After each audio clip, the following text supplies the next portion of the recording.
Shalom dan selamat pagi kepada saudara dan juga saudari. Kita sangat bersyukur di mana pada hari ini kita masih mempunyai kesempatan untuk bersama-sama beribadah secara online di rumah masing-masing. Dan pada saat ini kita akan bersama-sama untuk mendengar sabda Tuhan. Sebelum itu saudara dan juga saudari, mari kita berdoa. Kita diamkan diri, kita berdoa sebelum kita lanjut pada pembahasan firman Tuhan pada hari ini. Mari kita berdoa. Bapa kami yang ada di surga, kami sangat bersyukur dan terima kasih atas kebaikan-Mu. Kami sangat bersyukur karena begitu banyak perkara, begitu banyak berkat yang sudah Engkau nyatakan dalam kehidupan kami. Dengan itu Tuhan, pada saat ini kami mau mendengar sabda-Mu. Kami berdoa biarlah Engkau yang terus memberikan kami hikmat, dan kami mohon pertolongan daripada Roh Kudus-Mu agar kami dapat memahami setiap ucapan ataupun sabda-Mu yang akan disampaikan sebentar nanti. Bapa di surga, masa dan ruang ini kami serahkan dalam tangan-Mu. Biarlah Engkau yang terus memimpin kami, agar kami dapat mengerti dengan baik sabda-Mu, dapat mengajar kami, memimpin kami dalam kehidupan kami. Bapa di surga, terima kasih. Kami berdoa hanya dalam nama Tuhan Yesus Kristus. Amin. Saudara dan juga saudari, pada tahun ini, pada tahun 2021, kita telah memasuki di tahun yang baru. Ya, kita telah memasuki di tahun yang baru. Dan kita juga telah masuk di dalam PKP yang kedua kali. Ya, PKP yang kedua kali di negeri kita, yaitu Sabah. Dan juga beberapa negeri lainnya yang ada di Malaysia. Saudara juga saudari, saya ingin membawa kita untuk membuka di dalam kitab dalam perjanjian lama, yaitu Yeremia pasal yang ke-31 ayat yang keempat sebagai pembacaan kita pada hari ini. Saya ulang, Yeremia pasal yang ke-31 ayat yang keempat. Yeremia pasal yang ke-31 ayat yang keempat. Aku akan mengukuhkan kedudukan kamu semula, sekali lagi kamu akan mengambil tamburin dan menari dengan gembira. Aku akan mengukuhkan kedudukan kamu semula, sekali lagi kamu akan mengambil tamburin dan menari dengan gembira. Ketika Tuhan mau memimpin semula bangsa Israel kembali ke negeri mereka, yaitu Yerusalem, Tuhan memberikan firman kepada mereka, dan antara isi daripada firman-Nya adalah bahwa bangsa Israel akan dipulihkan semula menjadi bangsa yang kuat dan bangsa yang dihormati. Bahkan bangsa Israel akan memiliki sukacita yang baru dari Tuhan. Secara penggunaan tamburin, yaitu sebagai simbol kepada alat musik, ya, tamburin adalah alat musik yang selalu digunakan oleh penari rebana, ya. Selalu digunakan oleh penari rebana. Tamburin itu ialah sebagai satu simbol, ya, kepada alat musik yang digunakan untuk upacara di mana ia berunsurkan sukacita, untuk upacara di mana ia berunsurkan sukacita. Maka Tuhan dengan nyata menjanjikan bahwa musim baru bangsa Israel di tanah Yerusalem akan dinaik tarafkan, ya, di-upgrade daripada keadaan yang sebelumnya, dari keadaan yang merempat di tanah asing dan penuh dengan kesengsaraan, kepada keadaan yang senang dan penuh dengan sukacita di tanah sendiri. Tidak ada hal, manusia, kerajaan, ataupun peristiwa yang dapat membatasi kedaulatan Tuhan untuk memulihkan bangsa Israel. Meskipun bangsa ini sentiasa sombong, keras kepala, sehingga berani memberontak kepada Tuhan sepanjang masa, ya, kalau kita membaca perjanjian lama, kita dapat melihat mereka begitu keras kepala, mereka suka memberontak sepanjang masa, tetapi Tuhan tidak pernah lalai. Tuhan tidak pernah lalai dalam menunaikan janjinya kepada bangsa ini. Janji yang telah Tuhan ikat kepada bangsa leluhur Israel, yaitu Abraham. Ya, kita dapat melihat semua itu dalam Kejadian pasal 15 ayat yang pertama hingga ayat yang ke-5 dan 7, ayat yang 13 hingga ke-14, ayat yang ke-18 hingga ayat yang ke-21. Janji-janji yang Tuhan tawarkan kepada Abraham masih digenapi tanpa gagal, walau sekalipun tidak pernah gagal, ya. Tuhan telah menyatakan janjinya. Demikianlah hidup baru yang Tuhan janjikan kepada bangsa Israel. Ketika mereka akan kembali ke Yerusalem, banyak aspek yang akan dipulihkan oleh Tuhan di dalam kehidupan bangsa ini. Tuhan tidak pernah kehabisan cara untuk memberkati mereka. Tuhan tidak pernah terpuruk dalam kemiskinan cara pemikiran ataupun ide untuk memulihkan mereka. Bahkan Tuhan tidak pernah mengemis daripada bangsa lain untuk melindungi bangsa Israel. Tidak pernah sekalipun Tuhan kekurangan satu apapun untuk memberikan kehidupan yang baru kepada bangsa Israel.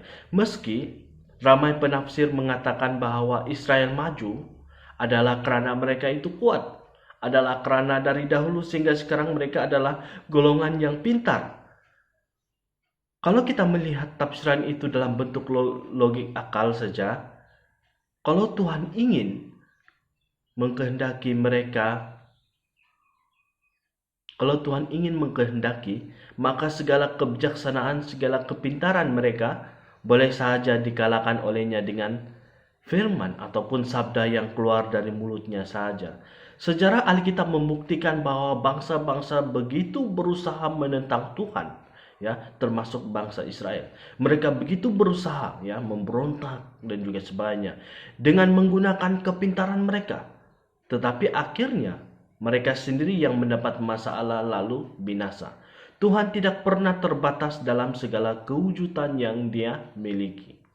Begitu juga dengan kehidupan kita pada saat ini. Apabila kita berada di dalam kekuasaan Tuhan, kita sebenarnya sedang berada di dalam tahun pembaharuan hidup di dalamnya. Apabila kita berada di dalam kekuasaan Tuhan, kita sebenarnya sedang mengalami pemulihan di dalam kehidupan kita.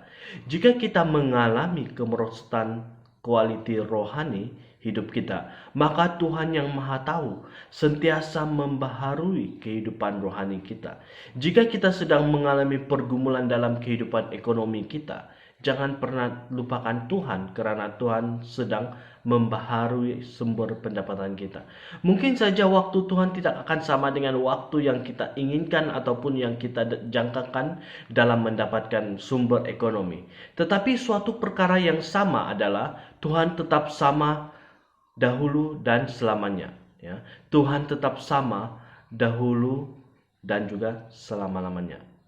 Tuhan yang memberkati bangsa-bangsa di seluruh dunia sejak berzaman lamanya adalah Tuhan yang sama memberkati Anda dan juga saya. Ketika Tuhan mau memulihkan keadaan rohani kita, Tuhan mungkin saja akan berkomunikasi langsung dengan kita dan mendidik kita secara pribadi, seperti Paulus yang bersekutu dengan Yesus selepas matanya dipulihkan. Atau Tuhan mungkin saja boleh menggunakan orang lain, sebuah peristiwa atau saluran lain untuk mendidik kita. Tuhan tidak pernah habis cara. Tuhan selalu ada ide dalam mendidik kita. Dan juga agar kerohanian kita bertumbuh, ya. Ketika kita merasakan kita sudah jatuh miskin, ya, kita sudah jatuh miskin dan hilang sumber pendapatan, kita mungkin saja tidak mampu mencari pekerjaan ataupun menawarkan hikmat pribadi sebagai usaha menjana pendapatan. Tetapi Tuhan pasti menggunakan cara lain seperti bantuan daripada kerajaan, pinjaman daripada rakan dan juga keluarga, kampanye kutipan derma community, dan banyak cara lagi untuk menghulurkan kepada bantuan kepada kita, ya. Jangan kita mempersoalkan alasan Tuhan menggunakan pendekatan-pendekatan yang berbeza dalam membawa pembaruan hidup kita. Sebaiknya kita mempersoalkan sejauh mana kita mengimani, ya. Sejauh mana kita mengimani kedaulatan dan kekuasaan Tuhan dalam janji-janji yang Dia sudah tawarkan kepada kita, seperti mana janji yang sudah Dia menawarkan kepada bangsa Israel, di mana Ia sudah menunaikan setiap janji-janjinya kepada bangsa Israel. Tuhan juga tidak perlu disogok, ya.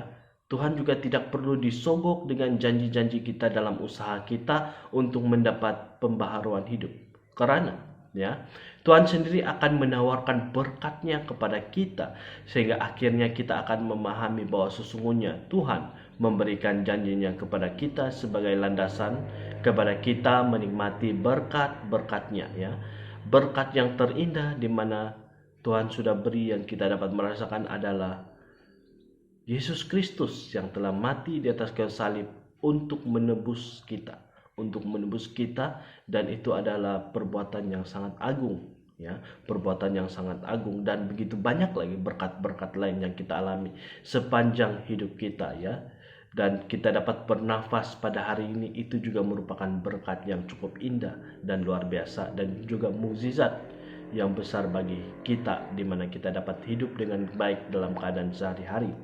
Saudara dan juga saudari, selama itu kita tidak akan dibiarkan hidup di tahap yang lama, ya. Kita sentiasa akan dibaharui, kita sentiasa akan diperkuatkan dan diperteguhkan dalam kehidupan semasa dan juga semasa kita, ya. Selama Tuhan masih berkenan kepada kita di tahun 2021 ini, kejarlah kebenaran firman-Nya. Kejarlah kebenaran firman-Nya dan kerjakanlah kebenaran-kebenaran itu. Karena tidak ada gunanya kalau kita mendengar firman Tuhan tetapi tidak melakukannya ataupun menurutinya dalam kehidupan sehari-hari kita. Firman Tuhan dalam Matius pasal yang ke-12 ayat yang ke-46 hingga 50, dan kita akan membaca itu. Firman Tuhan di dalam Matius, ya, kita akan membuka dalam Perjanjian Baru, Injil Matius pasal yang ke-12 ayat yang ke-46. Injil Matius pasal yang ke-12 ayat yang ke-46. Ketika Yesus masih berbicara dengan orang banyak itu, ibunya dan saudara-saudaranya berdiri di luar dan berusaha menemui dia. Maka seorang berkata kepadanya, "Lihatlah, ibumu dan saudaramu ada di luar dan berusaha menemui engkau." Ayat 48, tetapi Yesus menjawab kepada orang yang menyampaikan berita itu kepadanya, "Siapakah ibuku dan siapakah saudara-saudaraku?" Lalu katanya sambil menunjuk ke arah murid-muridnya, "Ini ibuku dan saudara-saudaraku. Sebab siapa yang melakukan kehendak Bapakku di surga, dialah saudaraku laki-laki, dialah saudaraku perempuan, dialah ibuku." Ya. Di dalam Matius 12 ayat yang ke-46 hingga yang ayat yang ke-50, dan dalam Matius ayat yang ke-7 pasal yang ke-7 ayat 21 hingga 23, ya. Dan kamu akan baca sendiri. Matius 7 21 ayat yang ke-23 jelas menunjukkan bahwa Tuhan sendiri memberikan jaminan, ya. Tuhan sendiri telah memberikan jaminan bahwa ada imbal balas dalam setiap tindakan kita apabila kita meresponi landasan kehidupan yang Tuhan sudah tawarkan kepada kita, ya. Apabila kita meresponi semua itu, ya. Selama Tuhan masih berkenan, maka carilah kebenaran di dalamnya. Terimalah kebenaran itu dan milikilah Yesus Kristus sebagai satu-satunya Tuhan yang benar dan satu-satunya Tuhan yang menyelamatkan. Hanya melalui Yesus Kristus kita akan dapat menikmati pembaruan-pembaruan dalam hidup kita, ya. Di luar Kristus hanya ada kebinasaan. Ya, di luar Kristus hanya ada kebinasaan yang dinyatakan juga di dalam Yohanes pasal yang ke-15.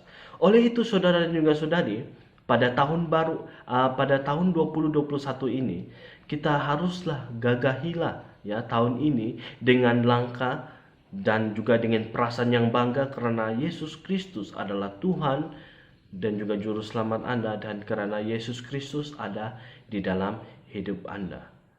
Mari kita bersama-sama menikmati sabda ini, dan kita akan berdoa bersama-sama agar dia terus meresapi dalam kehidupan kita dan terus kita dapat melakukannya sehari-hari dalam kehidupan kita. Mari kita berdoa. Bapa di surga, kami sangat bersyukur dan terima kasih atas kebaikan-Mu. Kami sangat bersyukur di mana sabda-Mu pada hari ini mengajar kami dan juga memperingatkan kami bahwa Engkau Allah kami yang hidup sentiasa ingin mempertingkatkan ataupun memperbaharui cara kehidupan kami, memperbaharui kerohanian kami, memperbaharui dalam apapun yang menjadi keperluan kami dalam segi kehidupan kami, ekonomi dan juga sebagainya. Bapa di surga, oleh itu kami berdoa biarlah Engkau yang terus memberikan kami hati yang bersungguh-sungguh untuk mencari wajah-Mu, untuk belajar firman-Mu, dan serta untuk melakukannya sehari-hari dalam kehidupan kami. Bapa di surga, kami berdoa biarlah Roh Kudus-Mu yang memimpin kami, agar kami terus tekun dalam kehidupan kami. Terima kasih Tuhan, dan biarlah kami menjadi sumber berkat dan juga garam yang terang bagi setiap orang yang ada di sekeliling kami. Terima kasih Tuhan atas segala sesuatu yang sudah Engkau lakukan. Kami berdoa hanya di dalam nama Tuhan Yesus Kristus. Amin.